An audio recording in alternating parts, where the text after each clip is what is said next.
শুধু ইরানের পারমাণবিক ক্ষেপণাস্ত্র ধ্বংস নয়, মধ্যপ্রাচ্যে নিজেদের একক নিয়ন্ত্রণ বজায় রাখতে ফের অভিযান চালাচ্ছেন ডোনাল্ড ট্রাম্প, এমন মন্তব্য করেছেন বিশেষজ্ঞরা।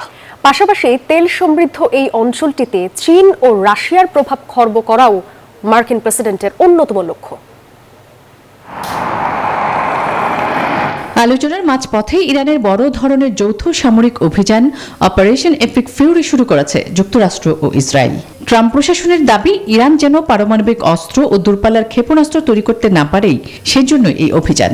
এছাড়া অঞ্চলটিতে ইরানের প্রভাবে ভাটা ধরানো ডোনাল্ড ট্রাম্পের আরেকটি লক্ষ্য। তবে বিশ্লেষকরা বলছেন, এই হামলায় চীন ও রাশিয়ার সাথে ইরানের ক্রমবর্ধমান কৌশলগত সম্পর্ক নিবিড়ভাবে জড়িত। ট্রাম্প প্রশাসনের এই অভিযানকে মধ্যপ্রাচ্যে চীন ও রাশিয়ার ক্রমবর্ধমান প্রভাব খর্বের একটি কৌশল হিসেবেও দেখা হচ্ছে। সাম্প্রতিক বছরগুলোতে চীন ও রাশিয়ার সাথে ইরানের সামরিক ও অর্থনৈতিক সখ্যতা বাড়ায় তেল সমৃদ্ধ এই অঞ্চলে নিজেদের একক নিয়ন্ত্রণ বজায় রাখে। সব মশার বিরুদ্ধে সুরক্ষা দিতে এলো বসুন্ধরা এক্সট্রিম অ্যারোসল, মশার বিরুদ্ধে এক্সট্রিম সুরক্ষা। ফের অভিযানে নেমেছেন ট্রাম্প। মূলত এই হামলাগুলো ইরানের সক্ষমতা হ্রাস এবং মধ্যপ্রাচ্যে মার্কিন আধিপত্য টিকিয়ে রাখার একটি ধারাবাহিক প্রক্রিয়া, যা কখনো কূটনীতি আবার কখনো সরাসরি সামরিক শক্তি প্রয়োগের মাধ্যমে চলে।